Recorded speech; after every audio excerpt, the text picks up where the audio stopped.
The following podcast is proudly brought to you by Repco, driven by passion for 100 years. They go into the twilight at the Clipsal 500. A terrific start from Craig Lowndes. McLaughlin couldn't get it away to challenge him into turn one. They've got problems. They've got problems on the right-hand side again. Winterbottom instantly putting pressure on McLaughlin.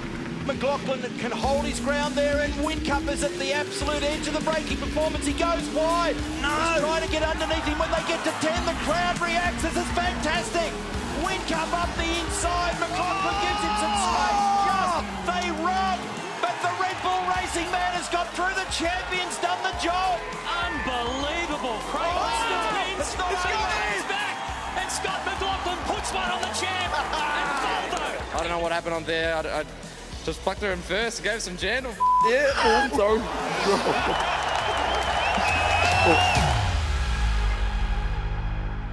Hi everybody and welcome to Repco Supercars Rewind, the pod that celebrates the sport's most memorable moments. I'm Chad Neylon. Today we continue our build-up to the return of the Volvo Adelaide 500. We turn back the clock to 2014 and the year that Volvo made a stunning return to supercars. Volvo, via Gary Rogers Motorsport, joined the grid in 2014, a year after Nissan and the Erebus-run AMG E63 joined the field. And with star driver Scott McLaughlin leading the team, the Swedish luxury car brand had an immediate impact on both the results and the fan base, as the typically parochial crowd immediately warmed to the newest manufacturer in pit lane. On this pod, Scott McLaughlin himself joins me to relive that incredible first day of the season in Adelaide, to explore not only how fast the new Volvo S60 Polestar was, but also how his candid, bashful post-race interview led to that immense fan support and somehow instantly changed Volvo's brand here in Australia. It was a day that McLaughlin says kick-started his career and one he can remember in remarkable detail. A day that had a pair of 125-kilometre races, the second ending in the South Aussie twilight for the very first time, that culminated in that epic last lap battle for second place between the second-year up-and-coming star in a brand new operation up against the might of Red Bull Racing and defending series champ Jamie Whincup. It's a moment that is well worth reminiscing over, one of the biggest in the history of the 500. So let's turn back time and relive Volvo's magical return to supercars, the 2014 Clipsal 500, on this episode of Repco Supercars Rewind. So this is where we're playing Adelaide Street Circuit. It's been the traditional season opener and it will remain that way for some time yet. 3.22 kilometres, top speed of 245 kilometres per hour on approach to turn 8, but remember it's half a street circuit and half a parkland circuit, so it's got all the characteristics that you have out of a street circuit: bumps, manholes, painted lines, concrete walls, the absolute lot. It's a ripper of a place. It's still probably one of those turning points in your career, right? I mean, I had a lot of them at GRM and massive testament to those guys and Gary that really gave me the opportunity with some good cars. You know, obviously winning my first race in 2013, and then the whole Volvo thing happened, and there was a lot of, I guess you could say, there was a lot of uncertainty with how the car was going to be and whether it was going to be good. And obviously, seeing the struggles of Nissan and Mercedes, you know, as a young driver, it was a little nerve-wracking. But you know, that obviously, as soon as we sort of put the car on track, we knew it was a bit of a rocket ship, and the engine was pretty good, although it was a little temperamental. But it was, you know, a huge occasion, not only for me, but for the team. A lot of hard work, blood, sweat and tears that went into that car. And for two organisations on either side of the world to come together, like Volvo in Sweden and GRM in Melbourne in Australia, it was unreal. And to be a part of that and to get some success early was really, really special on what was is Holden's home turf in Adelaide. The 2014 Clipsal 500 format split the Saturday action into two 125-kilometre races. Jamie Whincup started the season in fine form, winning the day's opening race.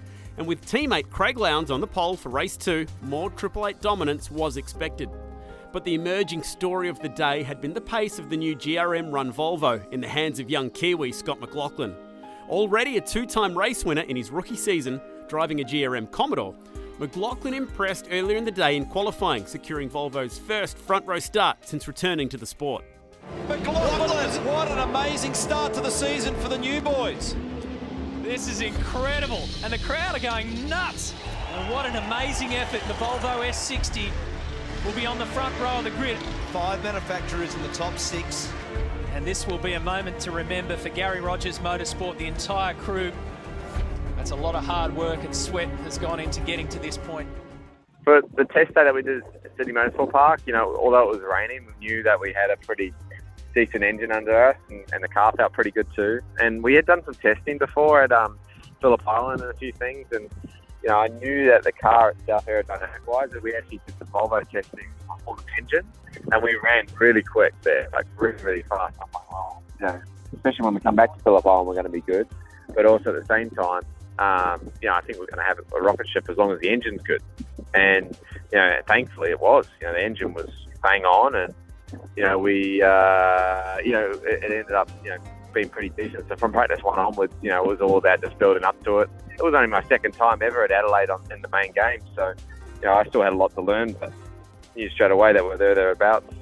Okay, let's take a look at the starting grid. Incredible. Valvoline Racing GRM on the front row of the grid in their first event back in almost 3 decades. Keep coming. Up there, mate. So what an interesting battle to the first corner. Scott McLaughlin, front row of the grid, on debut for Volvo. 5 manufacturers in the top 7. We're the talk of the town in terms of jokes. You know, there's a lot of people just, you know, taking the big Mickey and hats on parcel shelves and all that jazz. But, you know, it was funny, as soon as that result happened, you know, we were like everyone's favourite underdog. You know, the Holden fans loved us when we beat Ford, and the Ford fans loved us when we beat Holden. So it was actually like the perfect opportunity for me to, you know, build some popularity within the series and get some fans behind me from either side of the camp. And that really set my career on as well. I wouldn't say there was anything bad. It was all just, you know, that typical jovial sort of Australian, you know, way of just, you know, taking the piss and having a bit of fun with it. You know, I didn't mind it. I had a lot of fun, and I think, you know, looking back at my interview and stuff that I gave after the race, you know, it was funny because that was the first thing that came to my mind. It was like, all right, well, all you people that are taking the piss out of me before the race, well, you can go away now. So it was awesome. Green flag, Mully's waved it, go. In many ways, it's the great unknown. Off they go into the twilight at the Clipsal 500. A terrific start from Craig Lowndes. McLaughlin couldn't get it away to challenge him into turn 1, but instantly Whincup gets a jump on Jason Bright, and they start fighting through the first turn. On the outside up here, staring directly into the fading sun, James Courtney in car 22. This is where Mostert went into the wall in race 1. They're looking for clean track space. Most important corner on the circuit, turn 7. It unleashes them onto Brock Straight. Very good first lap there for Lowndes. Good gap, great start. No mistakes. A lot of pressure now being applied to McLaughlin from series champion Jamie Whincup. That gap you can see is 1 second, Lowndes to McLaughlin, but Lowndes just burnt a curb hop. The end of the first lap, that's not good. As the race settled into a rhythm in the opening stages, Lowndes led comfortably from McLaughlin and Whincup. And with his teammate disappearing down the road, Whincup made a move to put the Volvo behind him on lap 2. The two ran side by side through turns 9, 10 and 11 in a great display of sportsmanship and car control. And while we didn't know it at the time, this would be something of a dress rehearsal for what was to come later in the race. Something happened with the start for Scott McLaughlin because it had a little bobble and it moved, and I thought that it actually had a drama, and then I actually thought that it turned the engine off. So that hurt his start. So it made Lowndes start look a bit better. This is a good run. A good run for Whincup. Watch for him. If he gets a good run here through 8, he'll look to try and get the car down the inside at 9. Tries to keep the momentum up, but I tell you what, there was nothing wrong with the mid-corner balance of the Volvo, but there it is, the diagonal run to the inside. He can't stop it. Jamie Whincup, a crisscrosses on. McLaughlin goes toe-to-toe with him. Jamie's got the inside running now for 11 and holds on. Great exchange, boys. Oh, and he got the fence on the way out there. That was a very good piece of driving by both guys. It was a big dive bomb from Whincup. It looks like they're at that stage. Scott McLaughlin contemplated doing the same. There's a couple of moves that I actually tried at the start of that race that I sort of felt like I knew I could get away with at the end of the race if it did happen. So I think from memory we went through turn 10 side by side there at one point, and I backed out of it that time.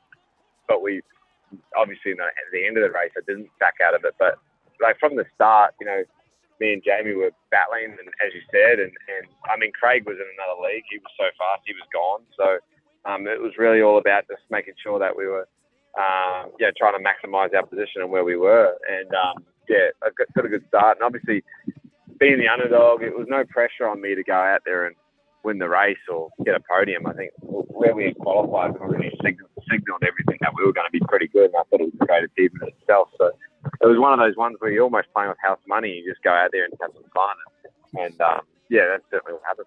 We saw Craig Lowndes and James Courtney have a massive accident on the run into turn 11 a few years ago, so very easy to make contact there. And when Whincup and McLaughlin drove around there side by side, very healthy level of respect, very good racing quality, very high level driving.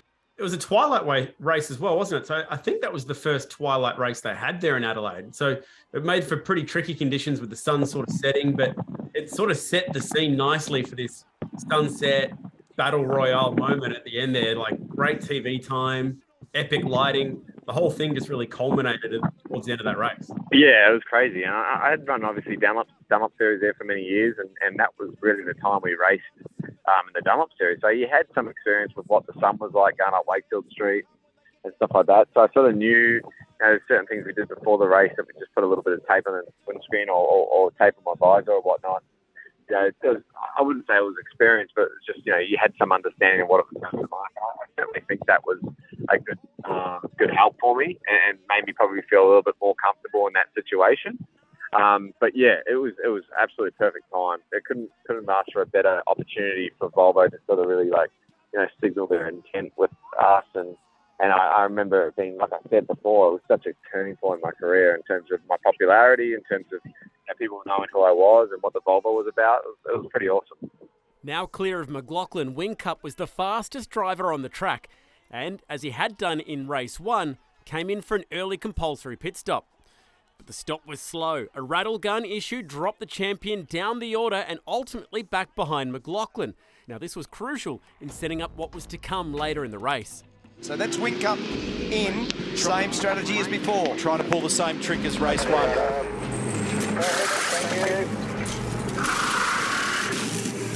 They've got problems. They've got problems on the right-hand side again. That took an eternity to get that off. It's right underneath our commentary box window.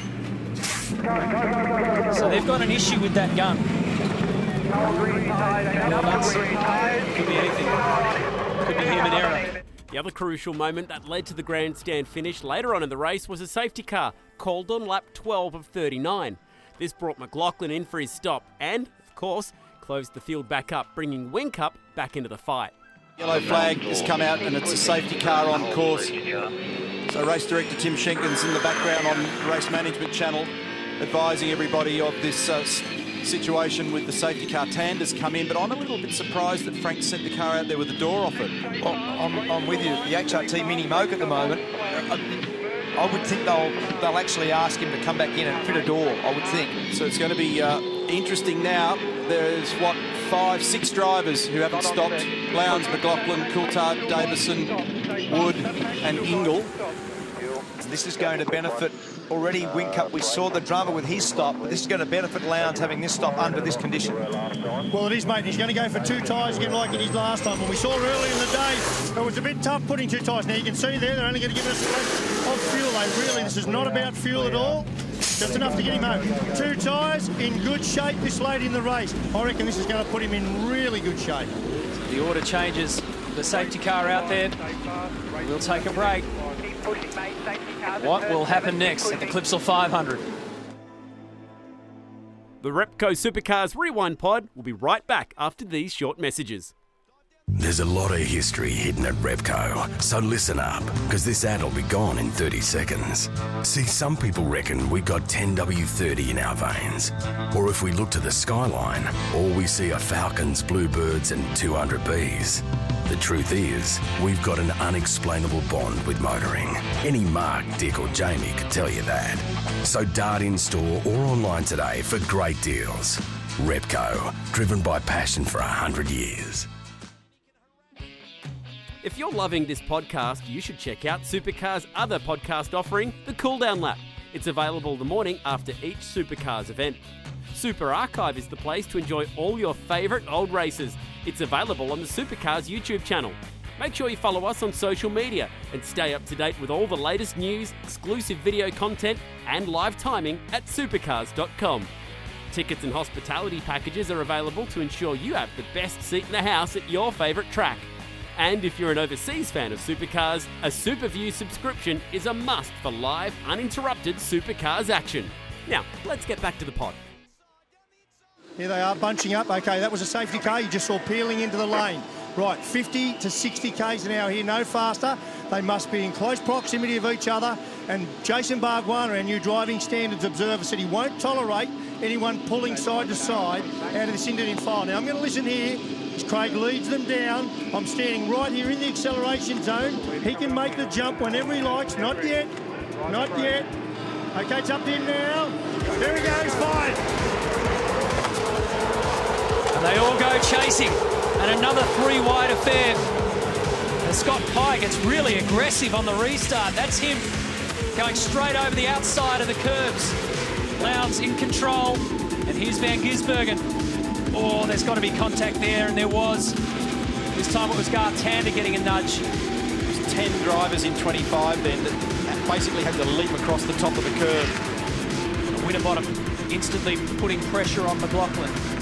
That field compression of the safety car from the debris of James's car has actually served Jamie Whincup reasonably well, because that stop in the right rear was slow for him and he lost a heap of ground. Put him back in contact with these guys now, so he'll be pretty racy. We need to keep an eye on him with his old foe, Mark Winterbottom. That setting sun up Wakefield Street's a nightmare for them at the moment. Whincup took the restart in 4th position and was quick to round up Mark Winterbottom, putting him right on the tail of Scott McLaughlin. This meant he had a handy 22 laps to work on getting back up to 2nd place. No, I think once we got through the pit stop, that's always like the wild card for you in those sprint races. So, you know, you want to make sure that the guys have a good stop, and they've been working hard on the car. But, you know, they hadn't done, a huge amount of pit stop practice, with all that sort of stuff. But, you know, they were always really strong with that. And we managed to have a pretty decent stop. Obviously, as you see, get a good track position. And then, the safety car. I still didn't think I had what Craig had. I obviously wanted to try, and I sort of had a reasonable run at the start of that restart, but then as the race went on, I knew my battle really was going to be against Jamie and trying to hold him back. And I sort of had some practice with that in 2013, and most notably probably Queensland Raceway when we won there, and he was on my tail the whole way. So I felt confident I could hold him back, but it was just a matter of no mistakes and stuff. But certainly felt like I had the speed. The only person I didn't feel like I had the speed for was Craig. And, it just sort of settled into just what I could get.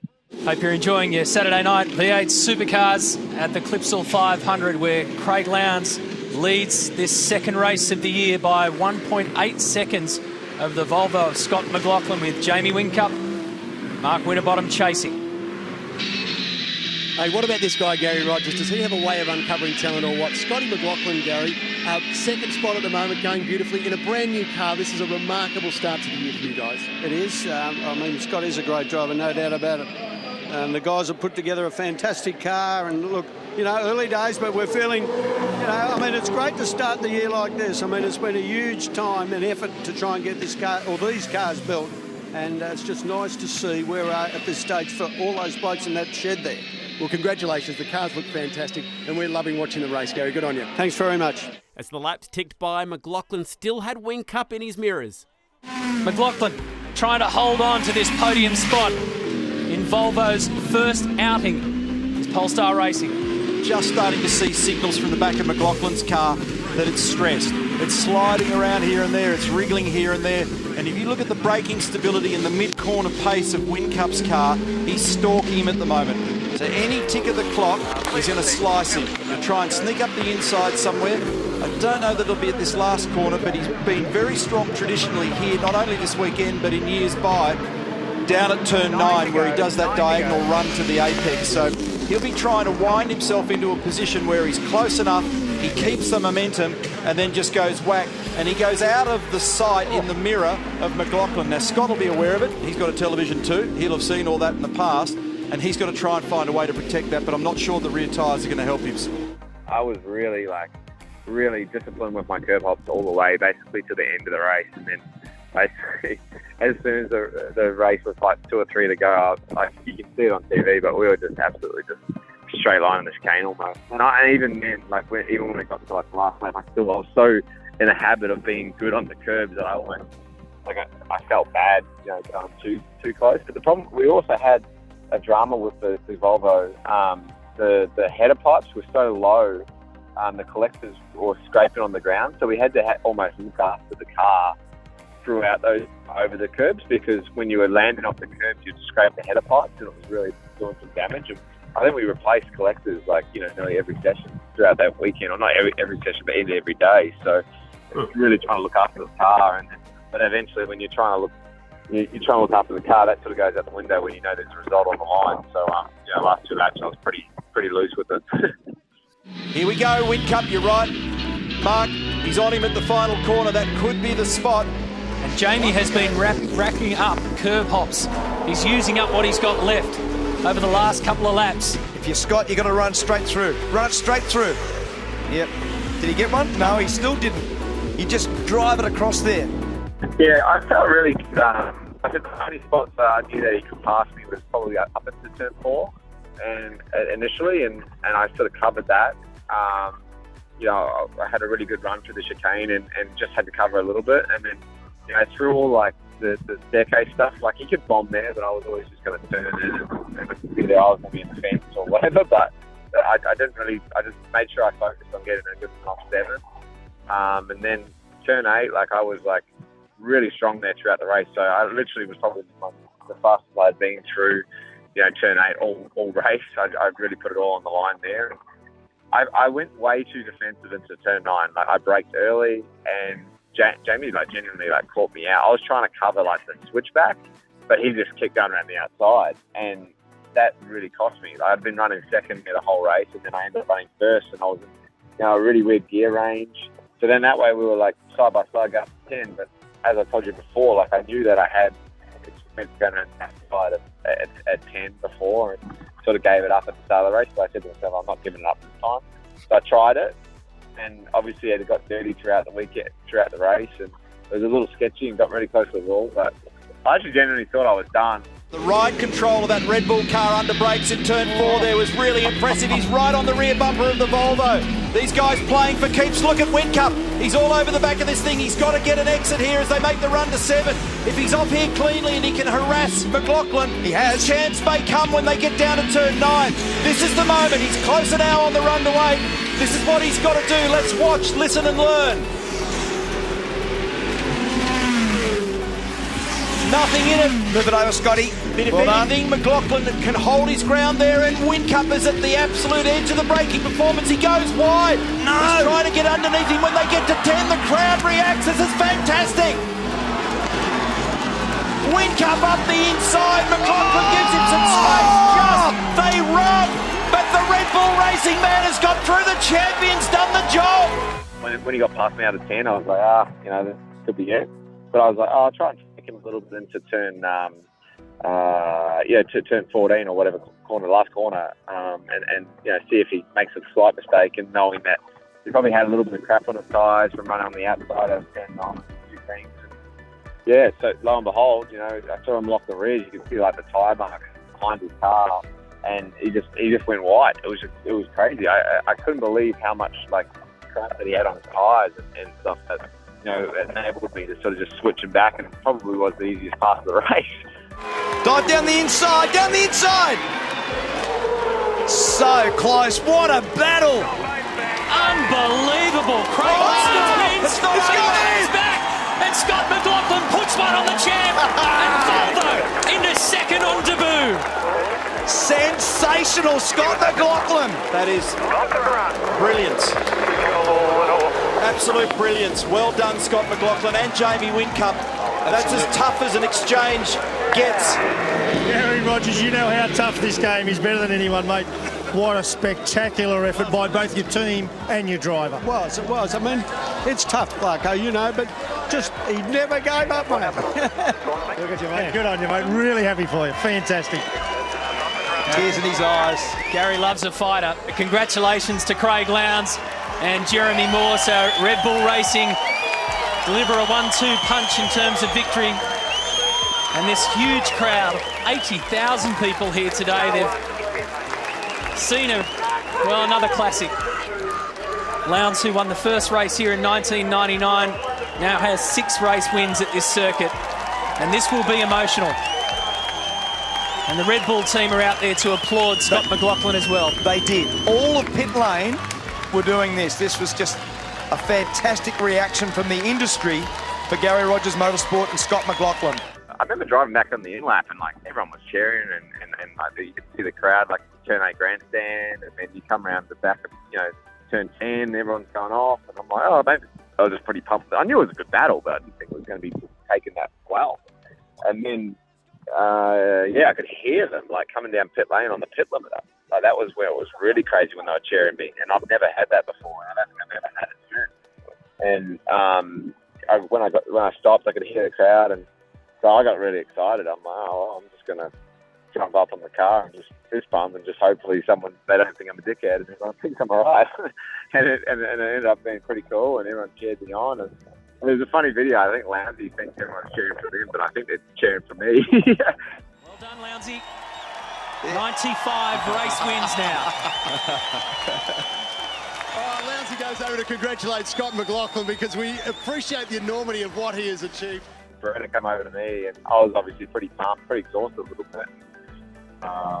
Then, just sitting there and hearing the crowd just start going crazy. Like, it's crazy. You don't get that much with race drivers, Footy players do, whatever, but we don't. It was pretty cool. It was probably the first time I really felt like a superstar.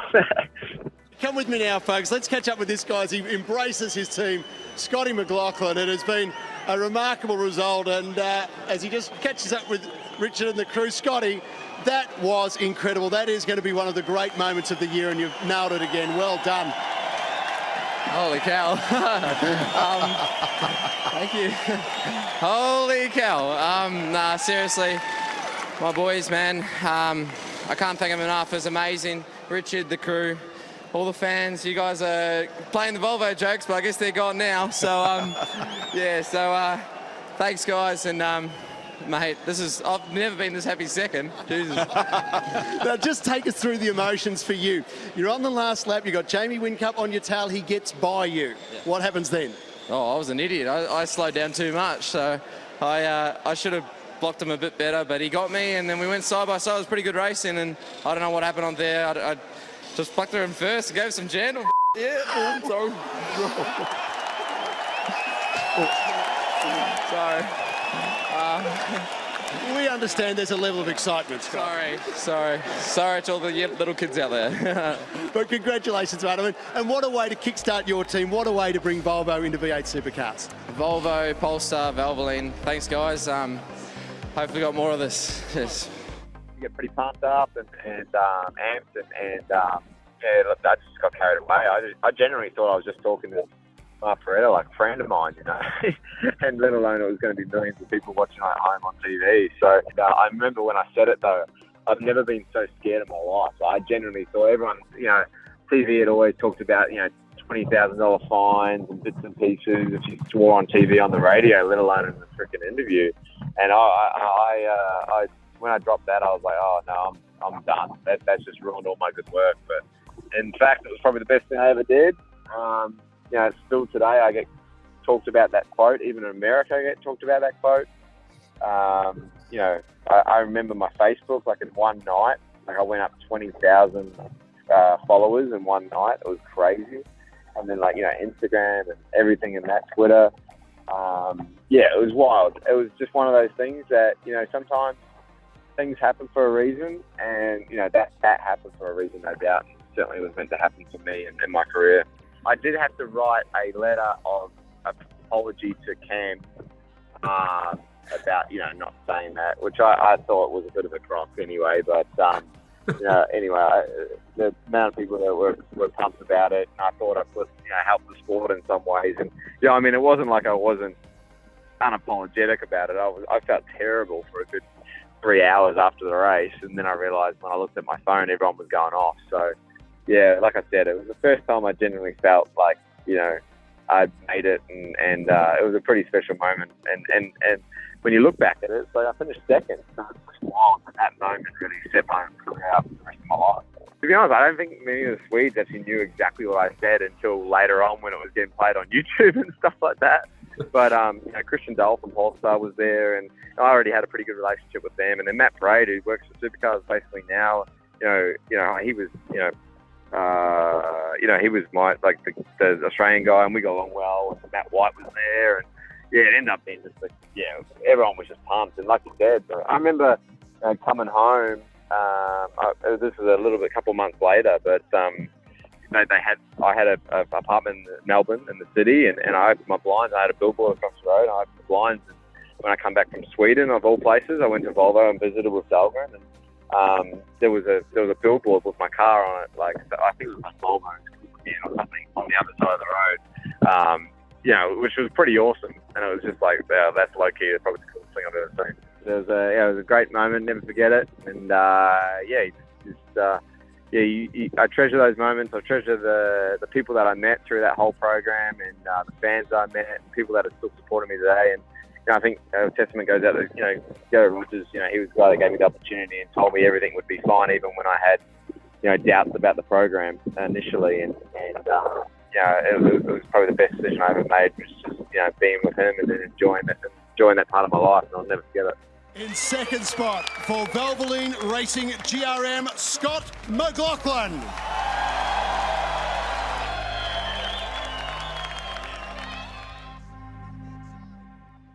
Thanks for listening to Repco Supercars Rewind. Repco, driven by passion for 100 years.